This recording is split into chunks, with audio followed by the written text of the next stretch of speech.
भगवान के बचपन के जो सखा हैं, कृष्ण स्यासीत सखा कश्चित ब्राह्मणो ब्रह्मवित्तम विरक्त इंद्रियार्थेषु प्रशांत आत्मा जितेंद्रिय।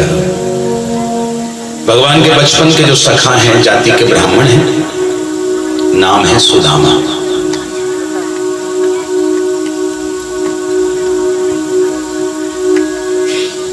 इनकी धर्मपत्नी सुशीला, दो बालक हैं घर में।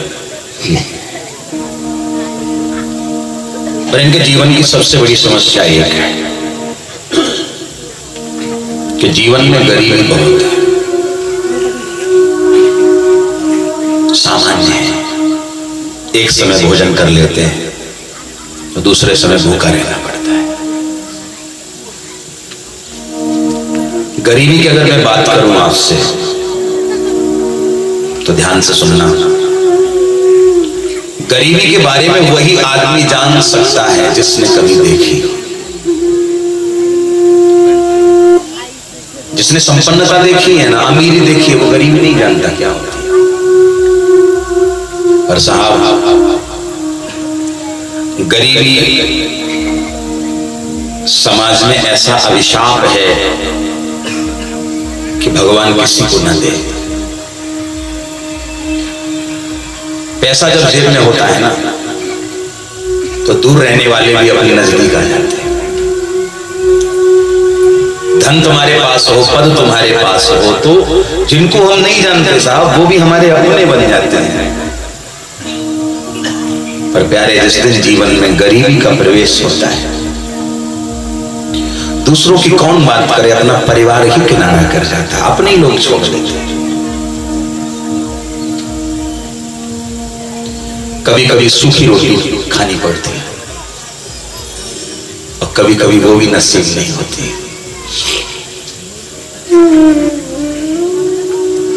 सुदामा के दो बालक हैं, लेकिन दोनों बालकों का एक स्वभाव है, भूखे रह जाते हैं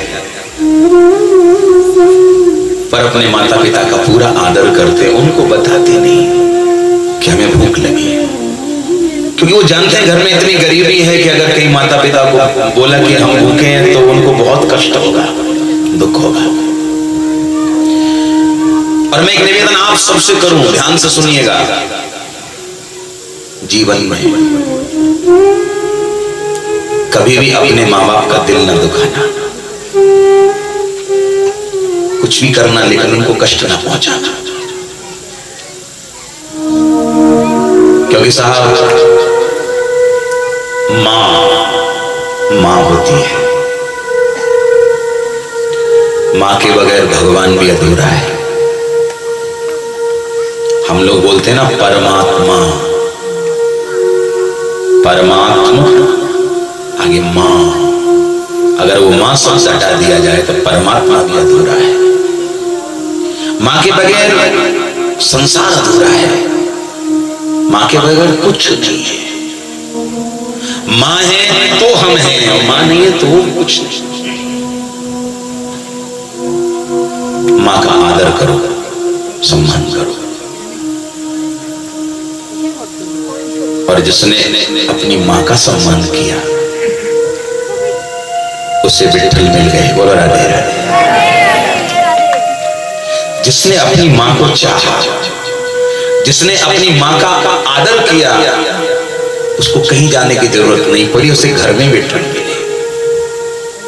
मेरा निवेदन आपसे, कोशिश हमेशा ऐसी रखना कि आपके किसी व्यवहार से आपके माता पिता को कष्ट न पहुंचे। एक बार कम खा लेना, कम कमा लेना, लेकिन जितना हो सके अपने माँ बाप का आदर करना। क्योंकि शायद मैं एक बात आपसे कहूं कि भगवान को तो हमने नहीं देखा, भगवान को नहीं देखा, लेकिन अपने माँ बाप में ही भगवान को हमेशा देखा है। हमारे लिए विठ्ठलनाथ भगवान हैं, लेकिन उनको देखा नहीं है। लेकिन जीवन के सबसे पहले भगवान हमारे माता पिता हैं। कितना बड़ा त्याग माँ का होता है मालूम है? 9 महीने तक पेट में गर्भ में रखती है, और उसके गर्भ में रखने के बाद भी कितना संकट कष्ट सहन करती, जन्म देती, खुद गीले में सो जाती है पर अपने पुत्र को हमेशा सूखे में सुलाती है। लेकिन समय जब आता है तो कई लोगों को हमने देखा कि उनका आदर करना भूल जाते हैं, उनका तिरस्कार करने लगते हैं। मेरा निवेदन है, अगर आप अपने माता पिता का तिरस्कार कर रहे हैं, उनका आदर नहीं कर रहे हैं और पंढरपुर में जाकर तुलसी की मालाएं चढ़ा रहे हैं भगवान विठ्ठल को, कभी स्वीकार करने वाले नहीं, कभी नहीं। जीवित अवस्था में माता पिता को हम सेवा नहीं कर पा रहे हैं, उनकी सेवा नहीं करते, मरने के बाद चंदन के हार चढ़ा देते हैं, क्या होगा? कुछ नहीं। ध्यान रहे, कभी उनके दिल को नहीं दुखाना। एक बार एक मां, बहुत साधारण गरीब,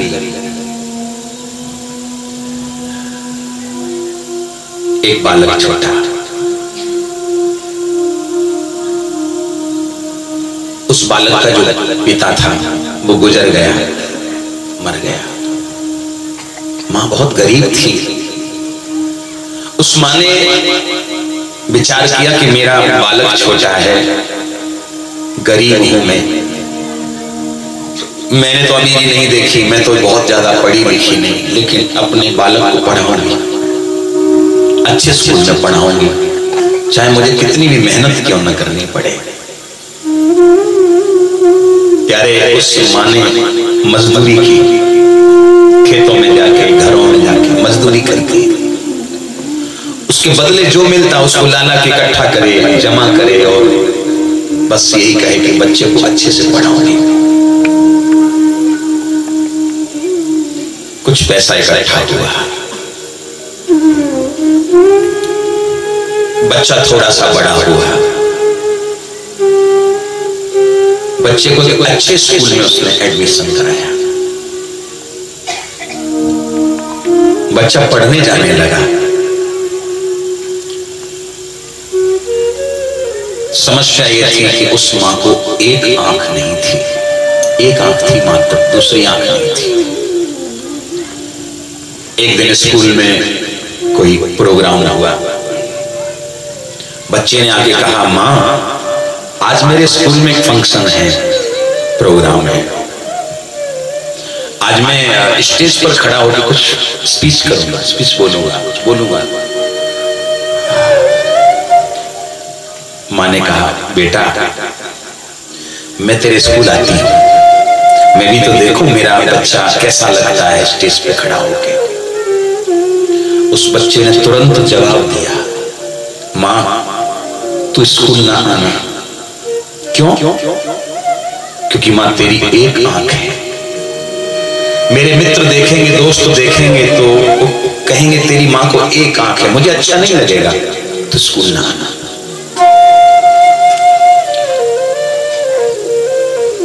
मां ने सोचा भी छोटा है, कोई बात नहीं, अपना मन मार के रह गई। कुछ समय के बाद उस बच्चे ने स्कूल में टॉप किया, अच्छे नंबरों से पास हुआ। तो आगे कहा बच्चे ने, मां देख मैं कितने अच्छे नंबरों से पास हुआ हूं। स्कूल वालों ने मेरे स्वागत में पार्टी रखी है। मां ने कहा, बेटा क्या मैं आऊं? मैं भी तो देखूं मेरे बच्चे का सम्मान कैसे होगा। बच्चे ने फिर जवाब दिया, मां तू मत आना, आज वहां बड़े बड़े लोग आए होंगे और जब वो देखेंगे तेरी एक आंख नहीं, मुझे अच्छा नहीं लगेगा। आप विचार करो उस मां के दिल पर क्या बीती होगी, जिस मां ने मेहनत करके, मजदूरी करके, अपना पेट काट के अपने बच्चे को अच्छे स्कूल में एडमिशन कराया, आज वो बच्चा जवाब दे रहा है।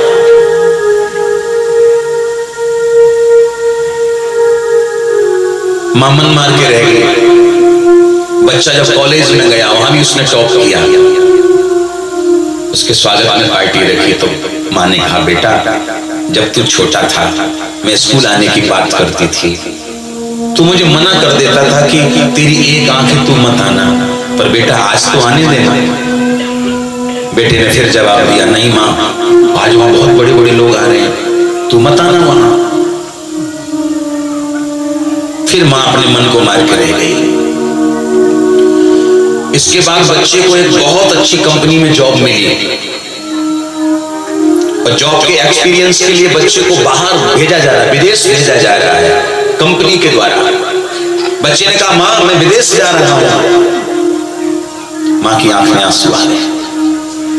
मां ने कहा बेटा मैं गरीब हूं, मेहनत की मैंने, तुझे पढ़ाया लिखाया, मेरे पास जितना है उतना पर्याप्त है, पर बेटा तू मुझे छोड़ के विदेश ही जा, मेरा बुढ़ापा है, मैं किसके सहारे जीऊंगी।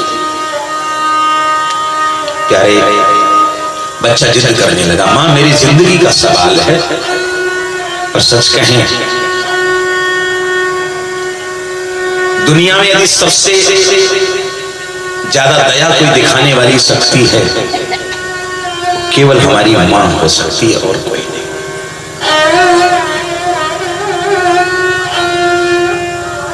जो मां हमें दे सकती है ना वो भगवान भी नहीं दे सकता। जो मां ने हमको दिया है भगवान भी नहीं दे सकता। मां ने कहा बेटा अगर तेरा ऐसा ही मन है तो तू जा। बच्चा विदेश चला गया, वहां रहने लगा और वहां जाके उसने शादी कर ली, विवाह कर लिया। मां को चिट्ठी भेजी, मां मैंने शादी कर ली है, तेरी बहू आई है। मां ने जवाब भेजा कि बेटा बचपन में स्कूल आने को कहती थी तू मुझे मना करता था, कॉलेज आने को कहती थी तू मना करता था, पर बेटा हर मां का मन होता है कि अपनी बहू को देखे। मेरी बहू आई है तो एक बार देखने देना, एक बार देखने दे। लिख के भेजा चिट्ठी में जवाब, मां तेरी बहू बहुत बड़े घर की बेटी है, तू यहां आएगी उसको अच्छा नहीं लगेगा, तेरी एक आंख देखेगी उसे बिल्कुल ठीक नहीं लगेगा। मां अपना मन मार के रहेगी। कुछ समय के बाद एक बच्चा पैदा हुआ, उसने चिट्ठी फिर भेजी बच्चे ने, मां तू दादी बन गई है, पोता हुआ है। साहब जब कोई मां दादी बनती है तो उसका हृदय करता है, मन करता है कि अपने पोते को गोद खिलाऊं, गोद में उठाऊं। बच्चे ने फिर वही जवाब भेजा, मां तू यहां मत आना, अच्छा नहीं लगेगा। अब ध्यान से सुने, कुछ समय के बाद वो बच्चा कंपनी के ही किसी काम से वापस अपने देश लौटा तो विचार किया कि जब यहां तक आए हैं तो एक बार अपनी मां से मिलता चलो। और साहब जब वो अपनी मां से मिलने के लिए घर पे पहुंचा तो उसने देखा कि घर पे ताला लगा हुआ है। पड़ोसियों से पूछा कि भैया यहां हमारी मां रहती थी, वो किधर गई? पड़ोसियों ने कहा कि दत्त एक दिन सुदामा के दोनों बालक भूखे, माँ बाप को नहीं बताया, सामने एक भंडारे में जाके बैठे तो लोगों ने सबको पत्तल दी लेकिन उन गरीबों के आगे कोई पत्तल नहीं डाली, डांट लगाई, खड़ा कर दिया। दोनों बच्चे रोने लगे और हाथ जोड़ के बोले भैया हमें डांटो मत, हम चले जाएंगे, तुम्हें मालूम नहीं है हम दोनों भाई 3 दिन से भूखे, अन्न का दर्शन नहीं हुआ। हम तो इसलिए आए थे कि भगवान का भंडारा है, प्रसाद मिलेगा, पर हमें यह नहीं पता था कि लोग प्रसाद में भी भेदभाव कर देते। हम चले जाएंगे। दोनों गरीब बच्चे दौड़ पड़े हैं। सुशीला जी ने देखा कि हमारे दोनों बच्चे रो रहे हैं, तब सुदामा जी आए हैं तो सुदामा जी से सुशीला ने प्रार्थना करी कि मैं जानती हूं कि आप कभी किसी से कुछ मांगते नहीं हैं, लेकिन अपने लिए नहीं पर अपने बच्चों के लिए तो विचार करो, बच्चों के लिए तो सोचो। क्या सोचो? हमने सुना है कि आपके बचपन में जब आप गुरुकुल में पढ़ते थे तो आपके मित्र श्री कृष्ण जो द्वारिका के राजा हैं, आपका कभी दिल नहीं करता क्या उनसे मिलने का? सुशीला जी सोचती अगर मिलने जाएंगे तो भगवान गरीबी दूर कर देंगे। सुदामा ने कहा सुशीला उसकी याद मत दिला, जब मुझे कृष्ण की याद आती है तो मेरी आंख में आंसू निकल पड़ते हैं। रही बात मिलने की तो सुन, कृष्ण जैसा मित्र जिससे मिला हो, श्री कृष्ण जैसा जिसका मित्र हो, मिलने की इच्छा कौन नहीं करेगा, बहुत मन करता मिलने का, फिर जाते क्यों नहीं हो? आंख में आंसू आ गए सुदामा के, मैं बहुत गरीब हूं, पहली बार मित्र के घर जाए तो खाली हाथ नहीं जाते, मेरे पास तो इतनी गरीबी कि हम अपना पेट नहीं भर पा रहे हैं, तो मित्र को क्या लेकर जाएं? तब सुशीला जी ने कहा आप जाने की तैयारी करो, भेंट के लिए मैं कुछ व्यवस्था करती हूं। तब सुशीला जी ने 4 घरों में जाके मेहनत करी, मजदूरी करी, और हर एक घर से एक एक मुट्ठी चावल मिला। 4 मुट्ठी चावल लेके सुशीला जी आई हैं, अपनी साड़ी का पल्लू फाड़ के उसमें चावलों को बांध दिया, पोटली बांधी है, और पोटली बांध करके महाराज जो है सुदामा जी को पकड़ाई, इसको ले जाओ। सुदामा जी ने बगल में दबाया और द्वारिका के लिए चल दिए। रास्ते में आए तो एक नदी के किनारे भगवान बैठे, भेष बदल के केवट बने बैठे हैं नाव में। सुदामा जी आए और सुदामा जी ने केवट समझाए, केवट भैया, केवट जानते हैं जो नाव में बिठा के पार लगाते हैं, उसको हमारे मल्लाह भी कहते हैं। तो कहा कि आप क्या हमको पार उतार सकते हैं? तो भगवान बोले हमारा तो काम ही सबको पार उतारने का है, आओ ना आप भी बैठो। सुदामा जी रोने लगे। मैं एक निवेदन करूं, गरीब के जीवन में जब कुछ लेन देन की बात आती है ना, तो गरीब केवल आंख के आंसू दे पाता है और उसके पास कुछ नहीं है। कभी कभी सच बताऊं, बहुत अनुभव मैंने किए हैं। कभी कभी मैं बहुत सामान्य घरों में जब जाता हूं ना, हमारे सर जी ले गए थे भारत सर, आपको याद है? ये आपके गांव में हम गए ना, मैं नाम नहीं लेना चाहता परिवार का, अच्छा नहीं होता किसी का ऐसे नाम लेना, लेकिन मैं गया तो मैंने देखा बहुत सामान्य परिवार, बहुत ज्यादा। और सच बताऊं, उस परिवार को जितनी खुशी मेरे आने की हुई होगी, उतनी खुशी आदमी को तब होती जब उसके जीवन में विट्ठल आ जाते हैं। उसके मन में ऐसा था, क्या महाराज मेरे घर आएंगे, क्या मेरे घर महाराज आएंगे? मुझे पता लगा कि कोई चाह रहा है। मुझे सर जी ने कहा कि वो ऐसे ऐसे आपका भाव उनके मन में है कि आप उनके घर जाएंगे, बहुत सामान्य परिवार है, बहुत दिल है। मैंने कहा हो सके तो उन बड़े घर वालों का प्रोग्राम कैंसिल करो, उसके घर जरूर जाऊंगा। और सच कहता हूं, मैं गया, जब मैं गया तो वो घबराए हुए थे, कैसे होगा स्वागत, क्या होगा क्या नहीं होगा। और सच कहता हूं मैं आपको, क्या उन्होंने स्वागत किया है। स्वागत पदार्थ का नहीं है, सॉरी, स्वागत दिल के प्रेम और प्यार का है। बोलो राधे राधे। वो दिव्य स्वागत किया, मैं प्रसन्न हो गया। बड़े बड़े घरों में लोग सोफा पे बिठाते हैं, इस पे बिठाते हैं, उस पे बिठाते, अगले क्या क्या व्यवस्था थी मैं ही जानता हूं, लेकिन उसने जो प्यार दिया, जो सम्मान दिया, मुझे लगता स्थिति वो हो गई जैसे विदुर के घर द्वारिकाधीश आए हों। बोलो राधे राधे। ये भाव उसका था, मन बड़ा बड़ा प्रसन्न हुआ। गरीब के जीवन में कुछ देने की बात आती है तो वो सिर्फ रोता है, आंसू दे सकता है, और उसको कुछ नहीं है। रोने लगे सुदामा। भगवान बोले रोते क्यों हो? सुदामा ने कहा मैं जानता हूं आप जिसको नाव में बिठाते हो वो आपको कुछ देता होगा ना, पर मैं बहुत गरीब हूं भैया, मेरे पास देने को कुछ नहीं। भगवान के भी आंसू निकल पड़े। भगवान ने मन में सोचा ये मेरा मित्र है, मैं अगर चाहूं तो इसकी गरीबी अभी दूर कर दूं, लेकिन अभी इसका थोड़ा सा भोग शेष रहता है, अभी इसको प्रारब्ध में थोड़ा भोग भोगना है। और विधि के विधान के खिलाफ भगवान भी नहीं जाते। भगवान ने कहा भैया सब दुनिया दे करके जाती है, एक ना दे तो क्या फर्क पड़ता है, आओ ना बैठो। नाव में बिठा लिया, नाव में बिठाया, पार उतारा नदी के। भगवान से पूछा अरे भैया आप तुम जा रहे हैं तो इतना बताओ द्वारिका कितनी दूर है? बोले आपको पहुंचने में 1 महीना लगेगा, आप इतने कमजोर हैं, 1 महीना लगेगा। सुदामा जी वहीं सो गए। भगवान ने लीला ऐसी करी कि रात्रि में सुदामा को वहां से उठाया, द्वारिका में लेटा दिया। सवेरे सुदामा जी की आंखें खुली, सोने के महल बने देखे। और सोने के महल जब देखे तो महाराज एक सैनिक को पूछा कि भैया ये कौन सी नगरी में मैं आ गया? सैनिक ने कहा ये द्वारिका पुरी है। अच्छा, ये वही द्वारिका है जहां मेरे कृष्ण राजा हैं? बोले हाँ वही द्वारिका है। अच्छा तो आप बताओ उनका महल कौन सा है? तो इशारा किया कि सामने महल है, सामने महल है।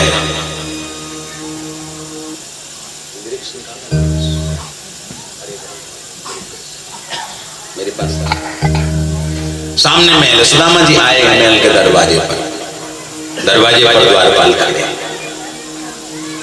हमारे यजमान श्री भारत सर का एक मानस है, महाराज एक भजन ये वाला जरूर सुनाने का है, सुदामा जी वाला।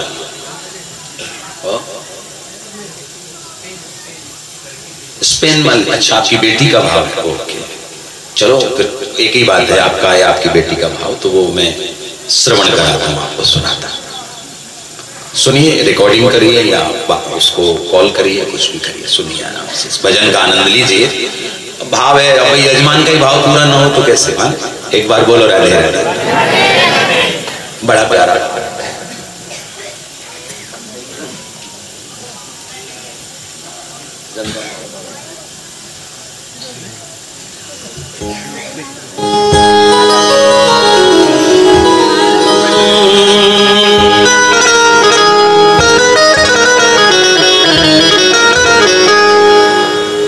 देखो देखो ये गरीबी, ये गरीबी का हाल, कृष्ण के दर पे विश्वास लेके आया हूँ। मेरे बचपन का यार है मेरा श्याम, यही सोच कर मैं आस कर के आया हूँ। अरे द्वारपालो कन्हैया से कह दो, अरे द्वारपालो कन्हैया से कह दो, इधर पे सुदामा गरीब आ गया है, इधर पे सुदामा गरीब आ गया है। अरे द्वारपालो कन्हैया से कह दो, अरे द्वारपालो कन्हैया से कह दो, इधर पे सुदामा गरीब आ गया है, इधर पे सुदामा गरीब आ गया है। भटकते भटकते न जाने कहाँ से, भटकते भटकते न जाने कहाँ से, तुम्हारे महल के करीब आ गया है, तुम्हारे महल के करीब आ गया है।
करके कह दो एक बार मोहन से जा करके कह दो ये मिलने सुदामा गरीब आ गया है, ये मिलने सखावत नसीब आ गया है।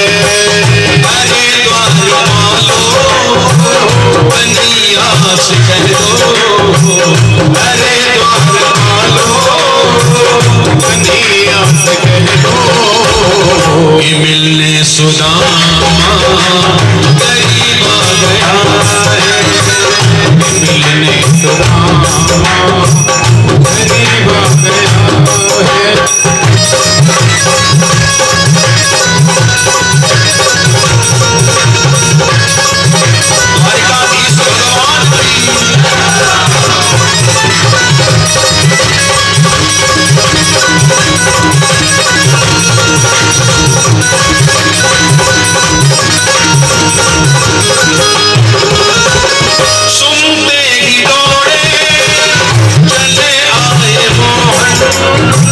लगाया गले से सुदामा को मोहन, लगाया गले से सुदामा को मोहन हो, लगाया गले से सुदामा को मोहन। कि सुनते ही दौड़े चले आए मोहन, लगाया गले से सुदामा को मोहन हो, सुनते ही दौड़े चले आए मोहन, लगाया गले से सुदामा को मोहन, लगाया गले से सुदामा को मोहन। हुआ रुक्मिणी को बहुत ही अचंभा, हुआ रुक्मिणी को बहुत ही अचंभा, ये मेहमान कैसा अजीब आ गया है, मेहमान कैसा अजीब आ गया है। अरे द्वार वालों बनिया से कह दो, अरे द्वार वालों बनिया से कह दो ये मिलने सुदामा गरीब आ गया है, ये मिलने सुदामा गरीब आ गया है।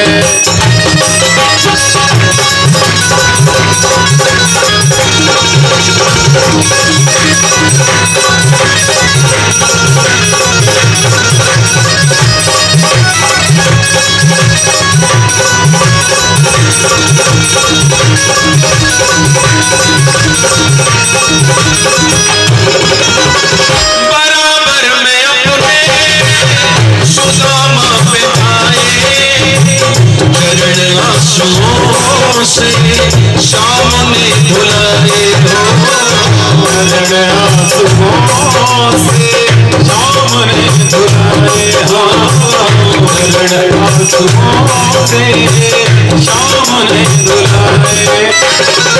बराबर में अपने सुदामा जाए, चरण आंसुओं से सामने धुलाए हो, बराबर में अपने सुदामा पे आए, चरण आंसुओं से सामने धुलाए हो, चरण आंसुओं से सामने धुलाए।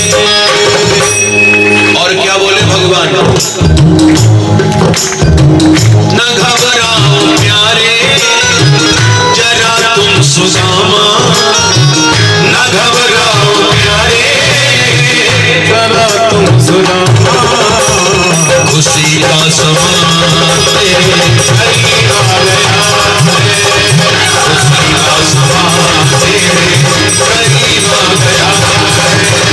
अरे द्वार वालों बनिया से कह दो, अरे द्वार वालों बनिया से कह दो सुदामा गरीब आ गया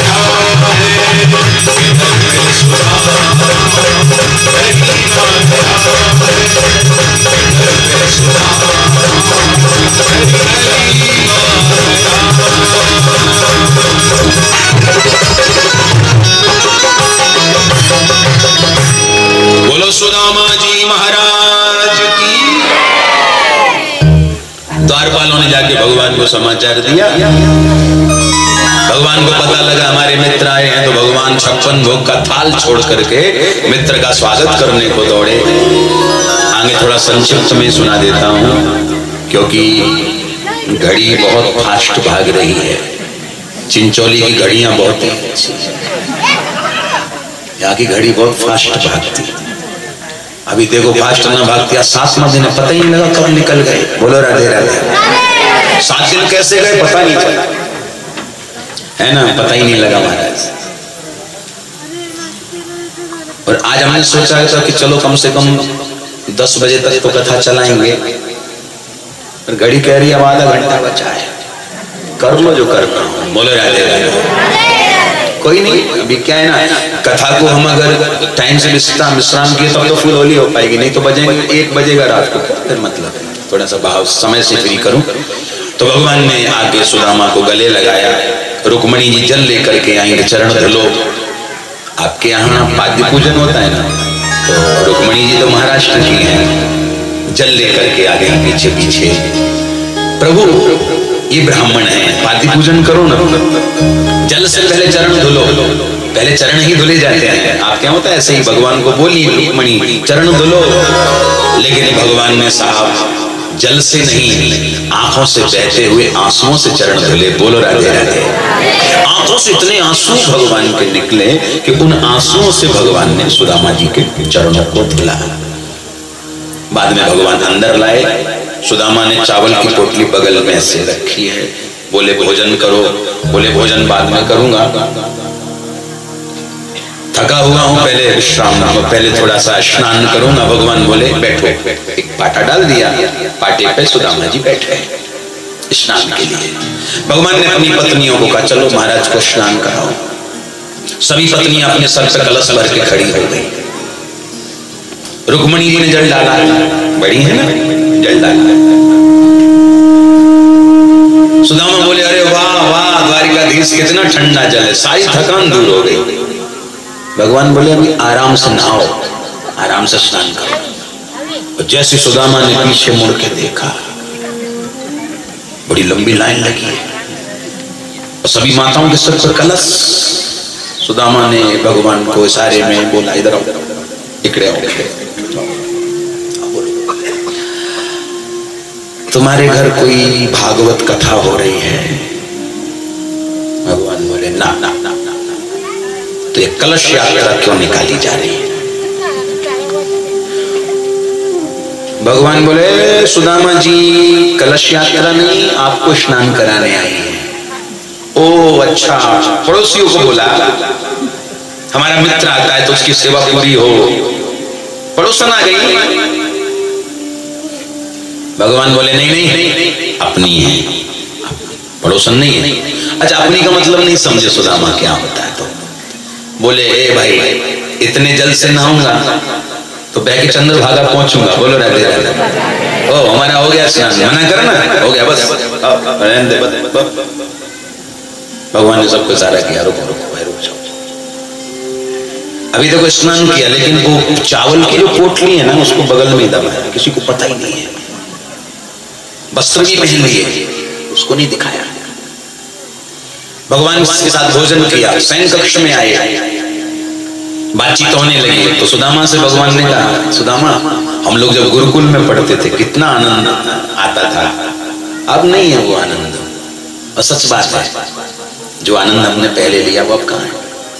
वो अब जो है वो आगे नहीं रहने वाला, इस समय का चक्र है। हमारे यहाँ कहते हैं जो बीत गए वो दिन जमाने नहीं आते, जो बीत गए वो दिन जमाने नहीं आते, आते हैं नए लोग पुराने नहीं आते। बोलो राधे। ये इस समय का चक्र है साहब। तो सुदामा जी का कितना आनंद आता था जब हम लोग गुरुकुल में पढ़ते थे। हाँ आनंद आता था। अच्छा सुदामा जी तो हम तुम्हारे कभी कभी विवाह की बात करते थे, तुमको बड़ी शर्म आती थी। अभी शर्म के चक्कर में ऐसा तो नहीं कि विवाह न किया हो, ला जाती थी आपको।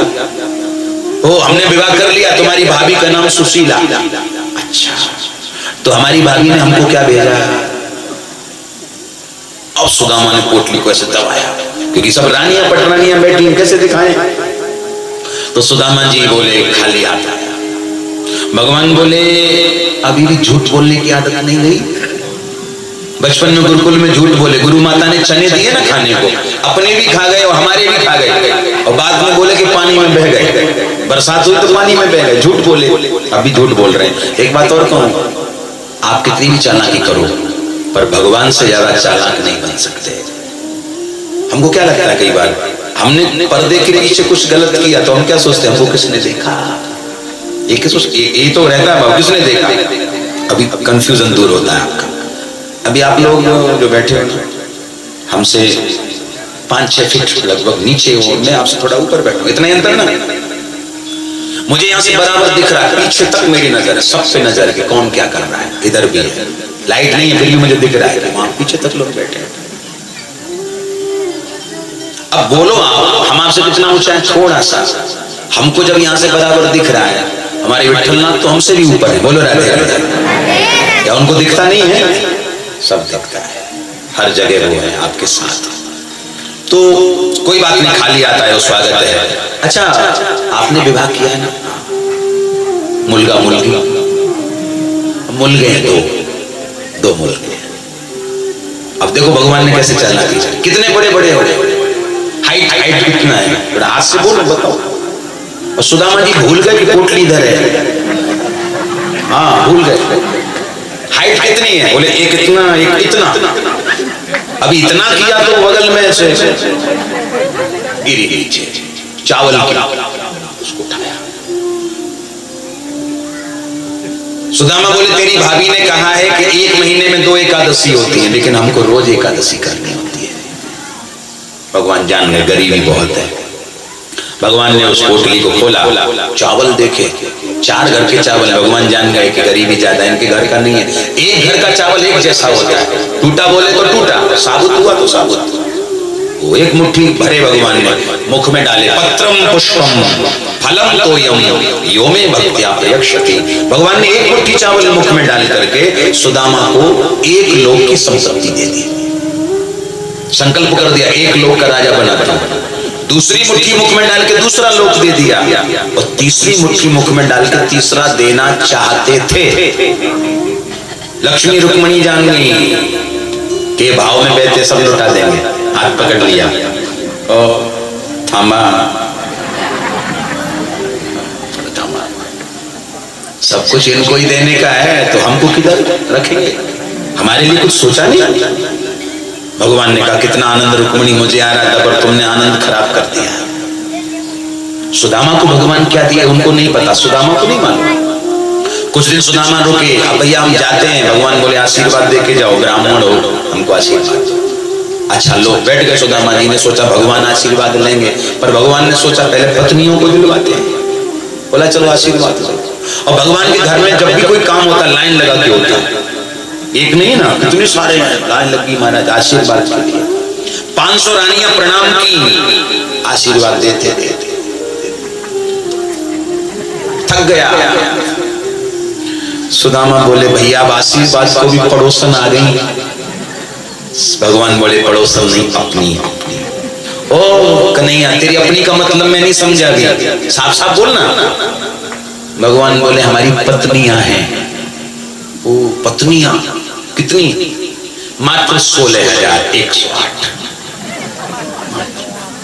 सुदामा बोले इन सबको आशीर्वाद दिया तो 1 महीना तो आशीर्वाद में गया, हमको घर भी पहुंचना है, तू आशीर्वाद ले हमसे। भगवान ने प्रणाम किया, भगवान को ही पत्नियों का आशीर्वाद दिया।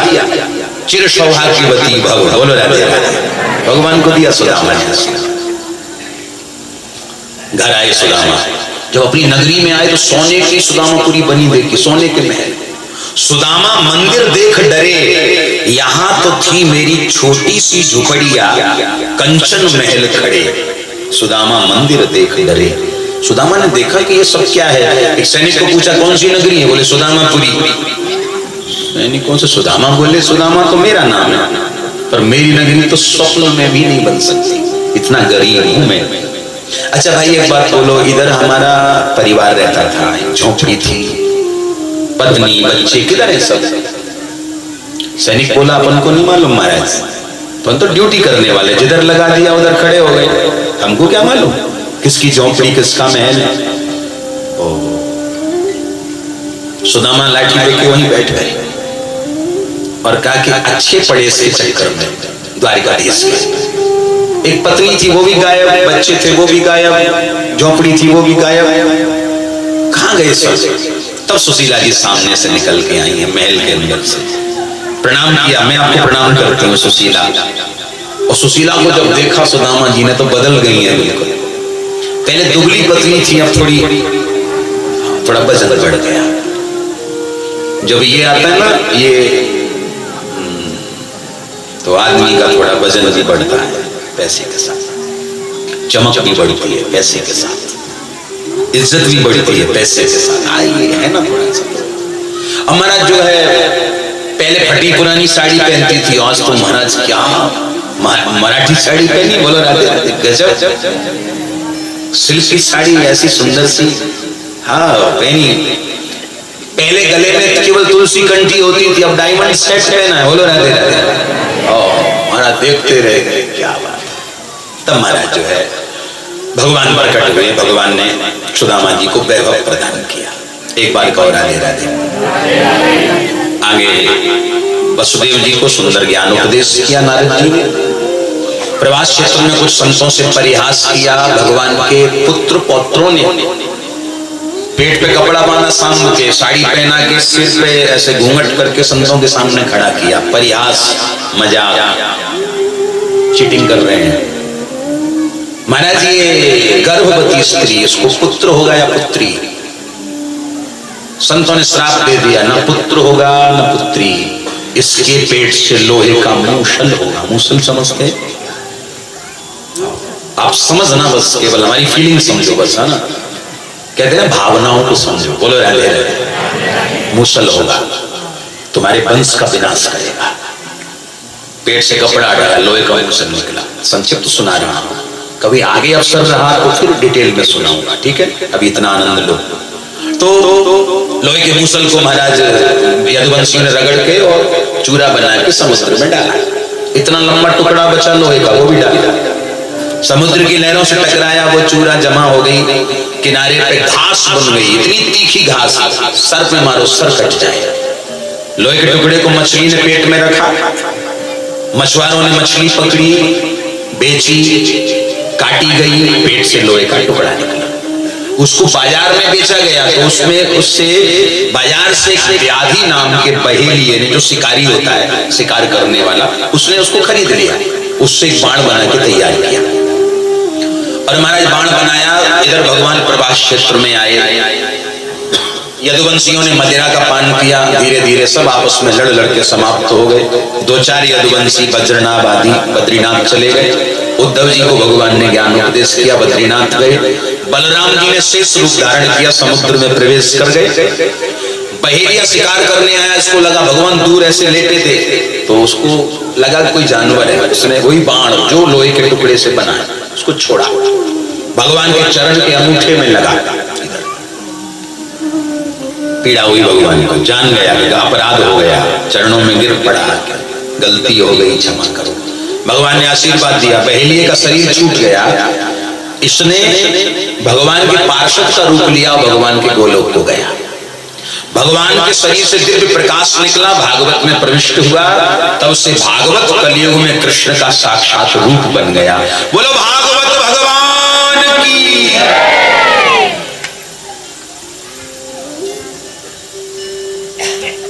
कितने बड़े कंजूस दुनिया में देखे ऐसे हमने आपसे कुछ मांगा क्या? नहीं।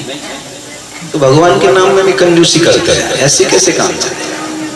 अच्छा, कंजूसों की दुनिया बड़ी बेचैन। एक बार एक सेठ, बहुत पैसा, पर समस्या ये कि एक पैसा दान ना करे कभी।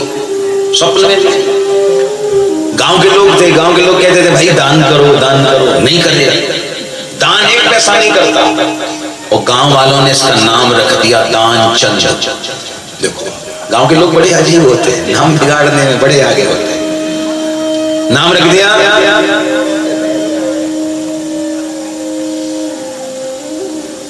दानचंद, क्या नाम रखा? 1 पैसा दान। थोड़ा सुनना ध्यान से। अच्छा लेट तो नहीं हो रहे? कोई बात नहीं, आज की और बात है, कल से कोई नहीं बुलाने वाला इधर। आज सुनो तो दान न करे। पत्नी ने एक दिन कहा, अरे इतना दिया है विठ्ठल भगवान ने, कुछ तो किया करो, कुछ करते नहीं दान। एक कभी किया करो ना पैसा दान, कैसे कल्याण होगा तुम्हारा? ना कभी पूजा करते हो ना पाठ करते हो, कुछ तो करो अपने लिए। तो क्या कहता है? ऐसी पूजा बोलो जिसमें खर्चा। क्या कहता है? ऐसी पूजा बताओ जिसमें खर्चा ना हो। तो पत्नी ने कहा, कल सोमवती अमावस्या है। अमावस्या सोमवार के दिन जो पड़ती है उसको सोमवती बोलते हैं। पास में गंगा जी है 8 किलोमीटर। गंगा जी में डुबकी लगाओगे तो कुछ तो पुण्य मिलेगा, तुम उधर जाओ। इसको बात जमी, खर्चा नहीं होगा। ध्यान से सुनना। गया, अगले दिन सुबह निकला घर से और दिमाग में आया कि अगर ऑटो में टेम्पो में बैठ के गया तो खर्चा लगने वाला है, किराया लगेगा, तो पैदल पैदल गया, पदयात्रा करके गंगा किनारे आया। तो मन में क्या इसको आया कि अगर कहीं घाट पे स्नान करने गया और कोई पंडा मिल गया। पंडा जानते? तीर्थ पुरोहित होता है ना पंडा। और उसने कहा, लाओ यजमान कुछ दान दक्षिणा दो, कुछ यहाँ संकल्प करो, मानस रखो, कुछ करो। कैसे काम होगा? तो देखो इतना कंजूस आदमी। आप और हम जब गंगा किनारे जाते हैं तो हम लोग जाते हैं घाट पे। घाट होता है ना, जो सीढ़ियां बनी होती है, व्यवस्था होती है, हम लोग घाट पे नहाने जाते हैं। और ये गया मुर्दा घाट पे। मुर्दा घाट जाके वहां गया, कंजूस था ना। उसने सोचा कि इसके मन में आया, गंगा गंगा एक जैसी, वहां भी पानी गंगा का, यहाँ भी पानी गंगा का, क्या फर्क पड़ता है? यहाँ डुबकी लगाओ निकलो, पुण्य तो मिलेगा। गंगा गंगा, इतना कंजूस। भगवान ऊपर से देख रहे थे। भगवान ने कहा, कंजूस बहुत देखे पर ऐसा नहीं देखा कि लोग नहाते घाट पे, ये आया मुर्दा घाट पे। भगवान बोले ठीक है, देखते हैं। इसने डुबकी लगाई, सोचा यहाँ कोई पंडा कहाँ आने वाला है, यहाँ तो कोई आता ही नहीं, मुर्दा घाट है, यहाँ तो मरने के बाद ही आदमी आता, जीवित तो कोई आता नहीं। डुबकी लगाई और बाहर निकल ही रहा था कि पीछे से आवाज आई, यजमान की जय हो, यजमान की जय हो। और जैसे पीछे इसने मुड़ के देखा तो पंडा खड़ा, पंडित जी खड़े, तीर्थ पुरोहित। हाथ जोड़ के बोला, मुर्दा घाट भी नहीं छोड़ा आपने, यहां भी चले आए। अब ये भगवान है, पंडा नहीं, भगवान ही पंडा बन के आए। भगवान बोले, देखो यजमान, गंगा किनारे आए हो तो कुछ मानस रखो, कुछ दान दक्षिणा दो, कल्याण नहीं होता, कुछ लेके जाओ इधर, और अगर ना हो तो लिखा के जाओ। घर आके लेते हैं, बोलो राधे राधे। पंडा ऐसे ही होते हैं, घर आके लेंगे, ठीक है लिखो। इसने मन में सोचा, दान चंदने के सारे लोग कहते रहते हैं, घर वाले भी कहते हैं, परिवार वाले, गांव वाले, दान करो दान। आज इसने अपने सीने पे पत्थर रख के और कहा, आज कर ही देता हूं दान। पंडा जी से कहा, पंडा जी लिखो। बोले लिखाओ। बोले 1 रुपया, 1 रुपया। भगवान ने लिख लिया। अब ये चला अपने घर में आया और जैसे घर में अंदर घुसने लगा तो पीछे आवाज आई, यजमान की जय हो, यजमान की जय हो। तो उस दानचंद ने अपनी पत्नी को बोला, जरा देखो बाहर कौन है। पत्नी बाहर आई, देखा पंडा जी को। आकर के अपने पति दानचंद से कहा, आप गंगा किनारे गए थे, किसी पंडा को दान लिखा के आए थे?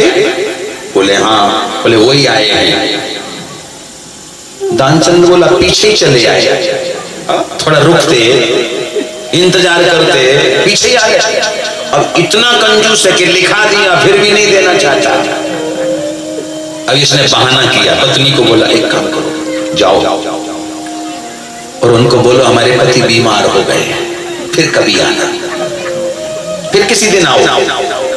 पत्नी ने आगे कहा, ओ पंडा महाराज, पति थोड़े थक गए, बीमार हो गए, फिर किसी दिन आओ। अब भगवान तो भगवान है, भगवान ने कहा अरे राम राम, यजमान बीमार है, उसको बगैर देखे मैं नहीं जा सकता, वो हमारा यजमान है, उसको देख के जाऊंगा। एक काम करो, हमारे रहने की जयवण की व्यवस्था करो। बोलो राधे राधे। पत्नी ने कहा कि दानचंद से आके, वो कह रहे हैं रुकेंगे और यही खाएंगे। दानचंद बोला खर्चा खाने का और बढ़ेगा। ओरे बाप रे, अब क्या करें। दानचंद ने कहा एक काम करो, ऐसे नहीं जाएगा पंडा। तो कैसे जाएगा? तुम जाके ये कह दो कि बहुत ज्यादा बीमार थे, अभी अभी मर गए। बोलो राधे, गए, मर गए। पत्नी बोली आपको शर्म नहीं आती, 1 रुपए के चक्कर में मर रहे हो। तो पत्नी से बोला दानचंद तेरा क्या बिगड़ता है, तुझे झूठ बोलना है, मेरा तेरा बचेगा ना, जा, जा, जा, जा। पत्नी झूठे झूठे आंसू बहाती हुई, पंडा महाराज बहुत बुरा हुआ। क्या हुआ? बोले अभी अभी चले गए, अब आप जाओ ना, फिर कभी आना। भगवान तो भगवान, भगवान ने कहा राम राम, बहुत बुरा हुआ, अब देवी यजमान मर गया तो उसका संस्कार किए बगैर मैं नहीं जा सकता, संस्कार करके जाऊंगा। अरे भगवान तो भगवान है, तो संस्कार करके जाऊंगा। भगवान ने आवाज लगाई, पूरा गांव इकट्ठा हो गया, पूरा गांव इकट्ठा हुआ हमारा। लोग उठाने लगे दानचंद को। और दानचंद की एक विशेषता थी, योगा करता था, सुबह सुबह प्राणायाम करता था ना, श्वास को रोकने की आदत थी, श्वास रोके पड़ा है। उठा लिया लोगों ने, लेके चलने लगे। भगवान बोले जल्दी करो, ज्यादा देर नहीं रखते डेड बॉडी, चलो चलो चलो चलो। ओ महाराज, पत्नी पहले तो झूठा झूठा रो रही थी, अब सच्ची में रोई। ये तो हमारे पति को ले जा रहे हैं, सच्ची में रोई और बड़ी जोर से चिल्लाई, ओ रुको, थामा थामा, ये मरे नहीं है, जीवित है।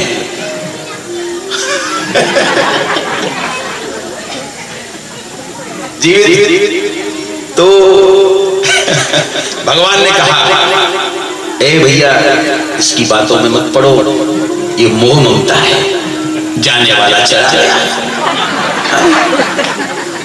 और मोह ममता में लोगों को लगता है ये गए नहीं है, यही है, ले चलो जल्दी ले चलो। और गांव वाले लोग लेके भागे, मुर्दा घाट पे आए, गंगा किनारे लकड़ियों की चिता लगा दी, उस पर लिटा दिया दानचंद को, सांस रोके पड़ा है। आग लगाने का नंबर आ गया, भगवान जान गए जल जाएगा, मर जाएगा, लेकिन रुपया नहीं देगा। तो भगवान पास में गए, भगवान ने धीरे से कहा दानचंद आंखें खोल, मैं पंडा नहीं भगवान हूं, भगवान हूं। लेटे लेटे एक आंख खोल के देखा, अब पंडा के रूप में थे ना, तो पंडा ही दिखाई दिया। फिर आंख बंद कर दी। भगवान बोले तू जीता, मैं हारा, अब तू ये बता तू चाहता क्या है। दानचंद बोला बस मैं ये चाहता हूं, तो एक लिखा उसको कट मार दो, उसको काट तुम्हारा हिसाब बराबर। बोलो राधे राधे। ऐसे ऐसे कंजूस होते हैं, कंजूस नहीं बनना है किसी को, भगवान ने दिया है खूब आदर करो। दूसरी बात, भगवान के नाम में तो बिल्कुल नहीं करने का कंजूसी। एक निवेदन और करूं, वृंदावन धाम में, कृष्ण की नगरी में एक जो मठ बन रहा है, आश्रम बन रहा है, उस आश्रम के लिए यहाँ कई भक्तों ने 1 वीट 2 वीट जो जिससे जितना बना वो उन्होंने अपना सहयोग दिया है आश्रम के लिए। तो उन सबको बहुत बहुत साधुवाद है, आशीर्वाद है। आपने जितना भी अपनी क्षमता के अनुसार आश्रम के लिए दिया है, भगवान आपके खूब भंडारे भर के रखें, खूब आपके जीवन में आनंद हो। बोलो राधे राधे। आज विश्राम दिवस है, किसी और का भी मानस हो तो आप जरूर आश्रम के लिए जरूर कुछ ना कुछ दें। 1 वीट का खर्चा ज्यादा नहीं, ओनली 500 रुपीज, बस इतना, इससे ज्यादा नहीं है। हाँ, अगर क्षमता है, भगवान ने दिया है तो आप 10 मिनट दो, 20 दो, वो आप पर निर्भर करता है, लेकिन करो जरूर। बोलो राधे राधे। अधिक मास चल रहा है, पुरुषोत्तम मास चल रहा है, अधिकस्य अधिकम फलम। 500 रुपए भी देते हैं, 5000 के बराबर है। बोलो राधे राधे। 10 गुना फल आप दीजिए, अवश्य दीजिए। तो जो है भगवान भी गोलोक धाम को प्रस्थान किए। अंत में परीक्षित को दिव्य उपदेश किया है सुखदेव जी ने, और परीक्षित ने भी जब जल भरा गंगा में से तो कीड़ा आया, उसने विशाल तक्षक का रूप लिया, परीक्षित को डस लिया। परीक्षित की जीवात्मा भगवान के धाम से जो विमान आया है उसमें विराजमान होकर भगवान के गोलोक धाम हो गई। भागवत कथा श्रवण करके परीक्षित की मुक्ति हो गई। अब एक बात ध्यान से सुन लो, हमारे मन को विश्राम दिलाने वाली है भागवत कथा। कृष्ण के प्रति भक्ति को हृदय में जगाने वाली, बढ़ाने वाली है भागवत कथा। हमारी सभी मनोकामनाओं को पूरा कराने वाली है भागवत कथा। हमारे जितने संसार के प्रपंच हैं, सारे प्रपंचों से छुड़ा करके श्री कृष्ण से मिलाने वाली है भागवत कथा। बोलो राधे राधे। तो भागवत कथा का आनंद कलयुग में अद्भुत है। आप सब इस कलयुग में भागवत कथा ज्यादा से ज्यादा श्रवण करते रहें, आनंद लेते रहें, क्योंकि जो भागवत कथा का आयोजन करवाता है और जो आयोजन को श्रवण करते, कथा को श्रवण करते हैं, उन दोनों की मुक्ति और मोक्ष निश्चित होता है। बोलो राधे राधे। उन पर श्री हरि की, विठ्ठल की बहुत कृपा होती है। इस भाव से जो है आप लोग हमेशा कथा श्रवण करते रहे, आनंद होता रहे। देखो हम लोग बहुत प्रयास में हैं महाराष्ट्र के लिए। भगवान ने चाहा, मेरा भी प्रयास चल रहा है, हमारे पवार सर का भी प्रयास चल रहा है कि हम एक कथा पंढरपुर में, मानसली एक कथा पंढरपुर में करने का मन है कि पंढरीनाथ भगवान को एक कथा सुनाई जाए। और कोशिश है कि तुकाराम भवन जो है, तुकाराम भवन में वहाँ थोड़ा से अच्छे रूप में कथा हो सकती है, तो वहाँ कथा का विचार चल रहा है। अगर भगवत कृपा रही तो बहुत जल्दी ही, कुछ समय में, 2-4 महीने में ही अगर लगा ऐसा, तो वहाँ एक कथा रखने वाले हैं। बोलो राधे राधे। और वो कथा होगी तो मैं पवार सर को स्पेशल कहूंगा कि 2-4-10 होर्डिंग जो है ना यहाँ लगाएंगे, कहाँ, सांगोला में, ताकि यहाँ के लोग भी पंढरपुर जाके कथा का आनंद ले सके। तो इस प्रकार अभी चल रहा है, आगे उनकी इच्छा, अपना मानस है, इच्छा उनकी है, वो इच्छा करेंगे तो अपना मानस पूरा होने वाला है। बोलो राधे राधे। तो वहां फिर आनंद लेंगे। और भी कई लोगों के मन में मानस आया है राम कथा का। अभी एक और भी चल रहा है, ध्यान मंदिर है आपके सांगोला में, तो वहां एक राम कथा का भी संकल्प है। तो वो तो अप्रैल के महीने में आएगी, चैत्र की नवरात्रि, रामनवमी। तो उसमें 9 दिन का आयोजन रखने का है, और भगवत कृपा से जल्दी ही वो कंफर्म हो जाएगा, उसकी सूचना भी आपको मिल जाएगी। एक बात और निवेदन करूं, इधर मोबाइल किस किस के पास है? जो मोबाइल चलाते हैं जरा निकालो हाथ में, सारे लोग हाथ में निकालो। ये ना सोचो मैं ले जाऊंगा, घबराओ, निकालो, सब निकालो। उसमें एक YouTube चैनल होता है, YouTube खोलिए, सारे लोग खोलो। घर में देखते हो ना, YouTube खोलते हो, देखो उस पर सर्च करो SHRI श्री, करिए VIMAL विमल, KRISHAN कृष्ण, PATHAK पाठक, बस इतना डालना, चैनल ओपन होगा। हुआ क्या? किस किस को हुआ? उसको सब्सक्राइब करिए, सब्सक्राइब करिए जिन्होंने नहीं किया है। जिनको आता है वो करें, सब्सक्राइब करिए, कर लिया। इसका फायदा क्या है? आगामी हमारी कहीं भी कथा होगी, लाइव कथा हमारे चैनल पे, वो आपको घर बैठे उसका नोटिफिकेशन आने वाला है, और आप घर पे भी लाइव कथा का आनंद ले सकते हैं। दूसरा निवेदन है कि हमारा एक पेज है विमल कृष्ण पाठक जी के नाम से, फेसबुक पेज, उसको आप फॉलो करिए। तो फेसबुक पेज पे भी हमारी लाइव कथाएं चलती हैं, तो उसका आनंद भी आप घर पे ले सकते हो। और इंस्टाग्राम पर भी आप हमसे जुड़ सकते हैं, सेम नाम, उसी पे आप करिए, विमल कृष्ण पाठक जी। कभी कोई मैसेज भी आपको करना है तो आप हमारे आचार्य जी से हमारे नंबर भी ले सकते हैं, व्हाट्सएप नंबर आदि ले सकते हैं। मैसेज करना है, कभी बात करनी है, यानी कुछ भी आपका भाव हो आप करिए, ठीक है। और घर में राम कथा, भागवत कथा कुछ भी सुनने का हो, मोबाइल पर सब कुछ अवेलेबल है, आप सुनते रहें। छोटे छोटे वीडियोज हैं आपके मानव जीवन में उपयोगी जो भी है वो सब कुछ उस पर है। आप घर में आनंद लेते रहो, भजनों का आनंद लेना, कुछ भी चैनल में सब कुछ मिलेगा। एक बार बोलो राधे राधे। अब तो जोर से बोलो। भंडारा तैयार हो चुका है, अच्छा वाला, आनंद लेंगे सभी। अभी है, आइए अब हम लोग एक निवेदन करें। अभी कैसे प्रोग्राम है सर जी? पहले फूलोली, पहले उसके बाद इधर आरती, फिर दर्शन। हाँ, आज एक निवेदन करूं, कल क्योंकि हमारा भी, हमको भी निकलना है, कल वृंदावन के लिए प्रस्थान है, तो आज ही जो आपके कथा के विश्राम दिवस पे आप लोग जो दर्शन लेते हो उसका प्रोग्राम आज ही रखा है। कल एकादशी भी है, कई लोग व्रत रहेंगे, नहीं भी आ पाते हैं, कई बातें हैं, तो आज ही वो प्रोग्राम रखा है। तो अभी फूल होली होगी, उसके बाद आरती होगी। आरती के बाद आप सबने दर्शन लेना है, भागवत जी को प्रणाम करना है और प्रसाद लेते हुए फिर भंडारा पाना है सबने, ठीक है। एक बार कहो राधे राधे। कोई सूचना? तो अब फूल होली का हम लोग आनंद लें।